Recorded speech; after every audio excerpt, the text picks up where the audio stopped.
The hadith says, فَظْفَرْ بِذَاتِ الدِّينِ تَرِبَتْ يَدَاكَ. If you want true victory and success, success will come if you've chosen the deen. If you've chosen the character, the conduct, the deen, that which Allah has asked you to look at. So that doesn't mean that you just pick someone whom you say, look, the deen is really good, but you see, I really cannot get along with this person because I don't know. There has to be a bit of chemistry. So the hadith says if you want success, you can look at the family if you want, you can look at the wealth if you want, but that's not the deciding factor. You have to look at looks as well.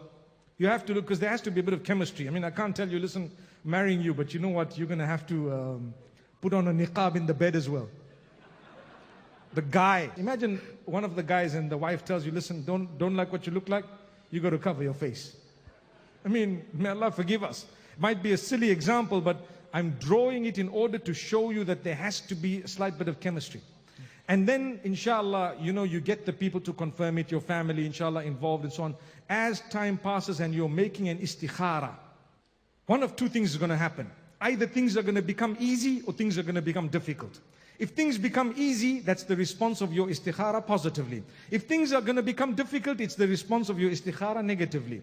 Remember, when you make a dua of istikharah, we all have a misunderstanding that you're going to dream something. 99% of the time, you don't dream anything. Remember that. So it's not like, revelation is going to come through your dream and you see that's it. No, you did not read the meaning of the dua. That's why you don't even know what you asked Allah for. The dua says, oh Allah, if this is good for me, make it easy for me. Give me barakah in it and let it happen for me. So you get up in the morning and everything is not happening. Why? Because the other part of the dua that you made in the dua of istikharah is, oh Allah, if it's not good for me, create a barrier between me and it. Take it away from me, make it difficult and make me happy with what you've decreed. So everything becomes very, very difficult. That's the response of your istikharah. It's in the dua, so go back and read the dua and you'll understand. People say, it's becoming so difficult, but I've dreamt and I've had so many dreams. My sister, my brother, a lot of the people have already slept with each other before they're doing istikharah.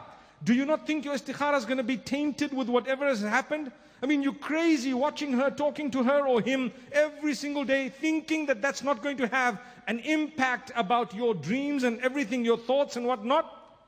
You need to know what's the meaning of istikharah. And if you've already made your mind up, don't waste your time making an istikharah, because then you're not going to follow it.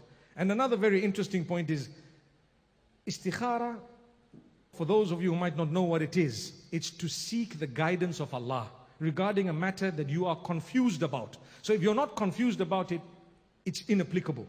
You don't have to do it. I'm not confused. Things are 1 + 1 is 2. I don't need to do an istikharah for that because it is 2. You see?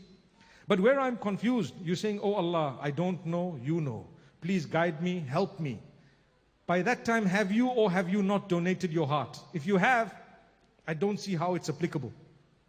If you haven't, it becomes applicable. Then if it's a no, you're going to back off. The problem is a lot of us, we put the cart before the donkey, and what do? We try and do an istikharah when everything is already over. It's all decided and done. So when do you know that it's right? There comes a stage during the whole process when you know it's right.